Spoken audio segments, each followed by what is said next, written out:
So there are some big changes happening in the real estate industry, and you as a consumer, you have to be aware because you might have to start paying your buyer's agent a real estate commission. And if this is something that's new to you or something that you've never heard, this is something that you didn't have to do in the past because the seller and their realtor typically had some form of structure to know exactly what they were going to pay a buyer's agent. So a buyer never had to worry about it. These changes that have come in effect as of August 17th is something that you need to be aware of. And we're going to go over some of those things in the video today as to when you need to be concerned about it. And if you stick around to the end of the video, I'm actually going to go through some of the Florida contracts so that if you live in Florida and you're a buyer, you have a general understanding of what these things mean to you. So there's a lot of real estate agents that have been used to getting paid when they're representing a buyer. And this is not going to change when they're asking you as a potential buyer that's being represented by that real estate agent not to pay them. They're going to want to get paid, right? And so they're going to have a specific type of percentage that they expect because you're used to earning that percentage. And you need to know what that means to you when it comes to paying up that money to your agent. I know this stuff is like frustrating and almost stressful, and it can be overwhelming because not only do you have to pay a buyer's real estate commission possibly, but you still have to worry about your down payment and your closing costs. So if you're a first-time home buyer, I totally get where you're coming from, but I don't want you to worry because there are some unique ways that we can structure some deals together so that you don't end up having to come out of pocket. So let's get down to it. Full disclosure, I'm not a real estate attorney, and none of this of what you're hearing today should be considered as legal advice. Make sure you consult with either your realtor or an attorney in your state. And remember, a lot of the facts that are coming in this video is mostly for people that are in the state of Florida. I serve the Tampa Bay area, so if you're in Tampa, this is going to be something that is specific and unique to you. So as a buyer, you're going to have two different options. Number one, you can deal directly with the listing agent who represents the seller. And if you're buying a new construction, you would essentially be going directly to the sales rep that actually works for that builder. They're both real estate agents, but the one thing you need to know is that they are under an agreement to protect the seller's interests. So they can put a smile on their face, they can treat you well and accommodate you, but it's not to say that they're actually looking for your interests because that's not what their agreement is binding for them to do.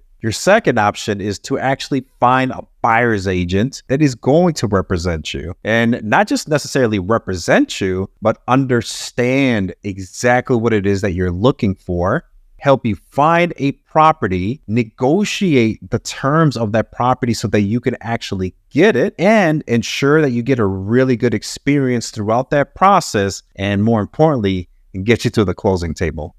Now, many of us are going to want to choose to use a buyer's realtor, but I know that in our conscience, we're going to have that thing in the back of our head of not wanting to come out of pocket any more money. So it's going to be that much more important for you to be selective of the type of buyer's agent that you're going to choose to actually represent you. And I want to go over some of the things that you need to be looking out for when you are interviewing a realtor that could help you find exactly what you're looking for. Some of the things that you're going to be looking for is someone who takes the time to take you through a process of educating you. It doesn't matter if it's your first home or your 10th home, if you're an investor, or maybe you're relocating from New York or California, you still want to be educated about the process and being able to buy a property in Florida, specifically the Tampa Bay area if you're looking to buy here. But you also want to get a good feel for exactly what the type of negotiating is that real estate agent going to do for you based on the things that are important to you. Now, when we think about negotiating, it's not always just about getting the best deal financially, but also we need to take a look into the terms of the contract, such as how much deposit, is there going to be an inspection? If the inspection goes wrong and things come out, how are you going to adjust and pivot and negotiate for those things to go in your favor? And there's a lot of other terms that you need to go over with a real estate agent. This is why it's absolutely important that you have an understanding of it and get educated about these things, because it's going to make or break whether you can get to that closing table in a timely fashion. And in doing all this, you want to make sure that you're doing your diligence as well in being able to handle certain circumstances. And when you are thinking about the things that are important to you, you want to make sure that that realtor understands how you would handle it so that you can come into an agreement about a good strategy in being able to get you into the place that you want to be. Now, maybe you're a person that doesn't necessarily want to find a realtor to be in a exclusive relationship with, right? Maybe you're someone who is just jumping on the scene and you're trying to feel out exactly who the real estate agent's going to be. And there's many times that agents are accustomed to just opening doors for someone who found a property online. They don't necessarily want the relationship with the buyer unless it's for that specific property. And you may not want that as either. So you need to choose at this point what kind of relationship you want with your realtor. Do you want someone that opens the doors for you based on you finding the property yourself? Or do you actually need to come into an exclusive relationship with somebody to help you go through the whole process and help you find the home? Because that makes a big difference in how you're going to handle the two type of agreements that we're going to talk about and actually go over. Now, the reason why we need to have agreements now in place is because a real estate agent can no longer show you a house without an agreement in place. And it doesn't make a difference if you're only wanting to see one house and not be in a exclusive relationship with that realtor, or if you're choosing to want to have an exclusive relationship and actually see 20 houses. At the end of the day, you're signing a legal binding agreement and you need to understand what that agreement is. And that's why we're going to go over it right now. So we have two types of agreements. We have something that's called a touring agreement. You can look at this as more of you only want to temporarily use a realtor to show you 1 to maybe 5 houses. This could be in the course of one day. It could be in the course of 7 days or in a few weeks, but you're just not ready to commit to that realtor beyond that term. A buyer broker agreement is you saying, I want to exclusively make you my real estate agent, and I don't want to talk to any other realtors because I want you to help me find the home and walk me through all these processes that I may not be aware of. So these are the two different types of agreements, and that's one of the things that you're going to want to decide on early on in the process before you sign any kind of agreement. But do know that there are modifications that can be made to the agreements after the fact when you've actually executed a contract on a property, and we're going to talk about when you actually need to use those modifications. So you can see that this is a lot of information, right? So now let's go over the scenarios so that you can understand when you might be on the hook and when you may not be on the hook. And in order for you to understand this, you want to pay very close attention right now, because there's 3 different circumstances that can occur. And it's important for you to know each one of these circumstances so that you can understand how you're going to work together with your real estate agent. Number 1, the seller's realtor will disclose to the realtor representing the buyer, which could be you in this case, what they're actually offering as compensation. So there are times that I might call a real estate agent for a property that you're interested in, and I will just ask them, hey, how much is your seller willing to pay for compensation before we go look at that house? Now, we want to be able to gather this information for the purpose of telling our clients and give them full transparency that this particular property is paying this amount percentage, or the second property is paying this amount percentage. And so what happens is that when you're looking at 5 or 7 different houses, the idea there is for you to know exactly what those percentages are so that you can understand if and when you are on the hook to pay the difference between what shows up for each of one of those properties versus what's on the actual agreement. So we're going to quickly go over the property pre-touring agreement. Again, this is for the state of Florida. And we're going to go quickly through some of the basics, but really focus in on some of the important pieces of the property pre-touring agreement. Again, to recap, this is one where you're wanting to use a realtor on a very short-term basis because you're not ready to commit to any agent exclusively. So if you notice, the very starting of this is working with a specific company, and it's going to identify the name of the consumer, which would be you as a buyer. And then over here, you talk about broker's compensation. And the important thing here is to be very transparent about what a real estate agent may earn should they be successful in helping you find a home for the term of this agreement. And if you notice, it says here for a certain amount of days that this agreement is good for based on when the last person signs this agreement, right? So if the consumer signs it and then the realtor signs it, let's say the realtor signs it today, it may be good for those certain amount of days based on the last person signing this agreement. Okay, so it could be 7 days, it could be 1 day, it could be 15 days, right? So this is one of the first agreements that, again, if you're not wanting to exclusively be using one agent, this is something you're going to want to look at. There will be a certain, either a flat fee or a percentage of the gross purchase price, which is usually the standard. And then you'll have other disclosures here at the very bottom that gives you full transparency that compensation is not to exceed the amount that's written in this specific agreement. So we're going to get into that on the next one, but it will apply if you're also using this property pre-touring agreement, because there's a lot of little details that you need to be aware of. So this is what it looks like. Now let's get into the second agreement, which is actually called the buyer broker agreement. The second way is that the seller actually says to their realtor and communicates it to us that they're actually not going to pay anything. And in this circumstance, we have to tell the buyer that, hey, this particular property is not paying any commission.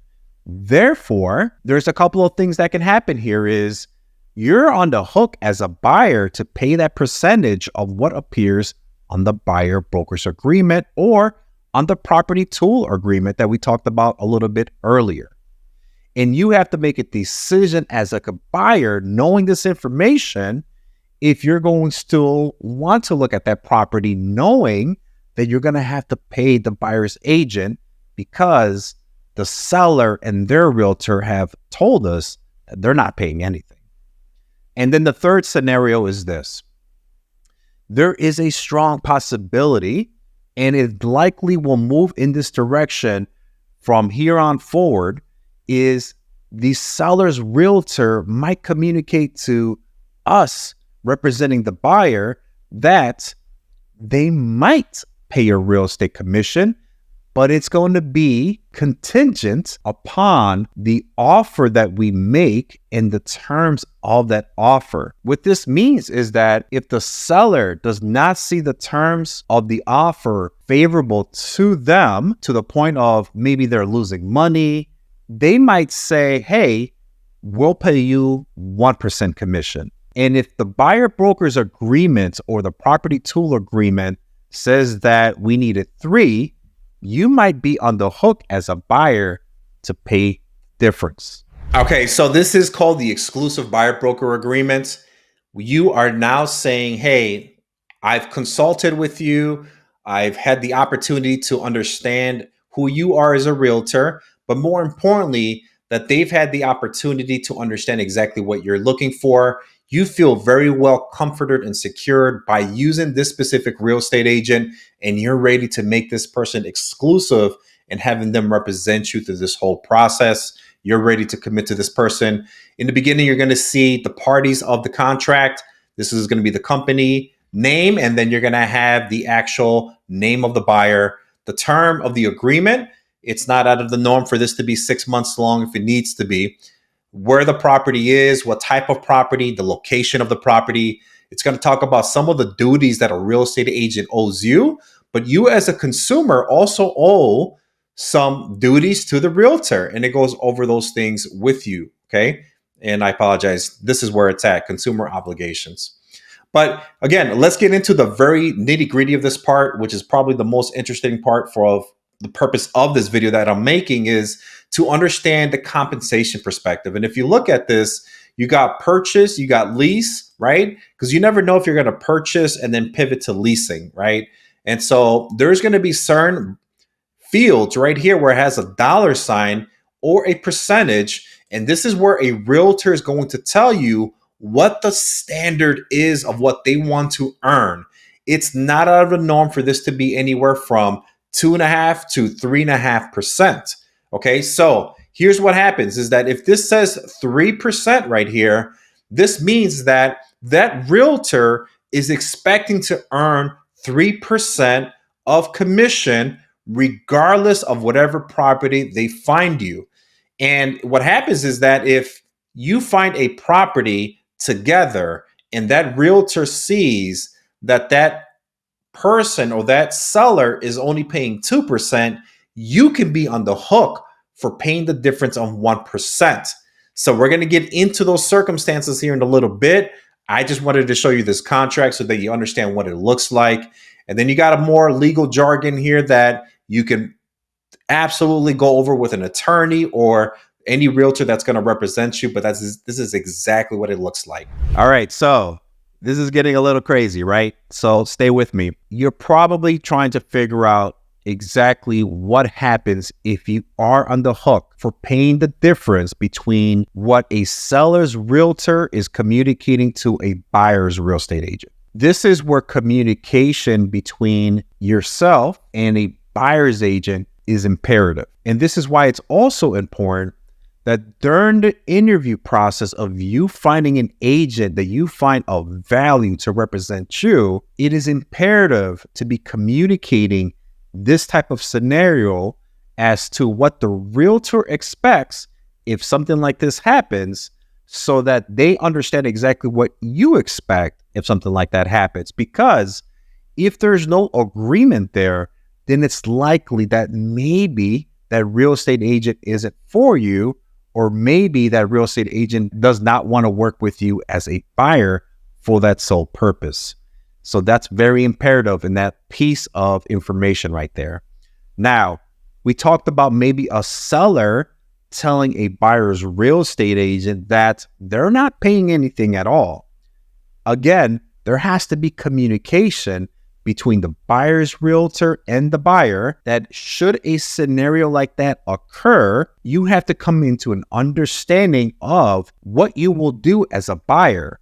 Will you pay the standard amount of commission that the buyer's realtor has stated on that agreement, or will you and the buyer's realtor say to yourselves, let's not look at that property because you don't want to be on the hook for paying any type of real estate commission? If there is an agreement in place with a contract, and the agreement, the buyer's broker agreement said that the buyer's realtor is earning 3%, but the contract states that the seller and the seller's realtor has agreed to 2%, what you could do is at that time enter into a modification of the buyer's broker agreement or the property tool agreement. And I'm going to show you that right now. What we are looking at right now is the modification to the exclusive buyer brokerage agreement or the showing agreement, right? Depending on which one you selected at the time of signing with the real estate agent who is showing you the house. And if you notice, there's different lines and different fields here, But the main thing we're going to focus on is the compensation.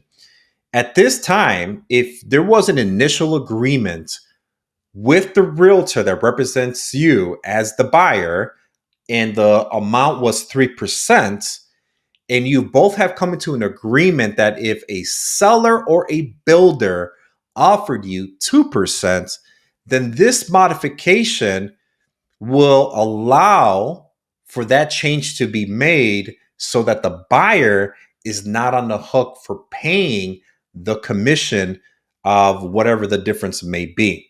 Okay, so this is an imperative document to use, but more importantly, it's imperative to communicate that the realtor and yourself are on the same page so that you have a really good understanding and there's full transparency there about what would happen.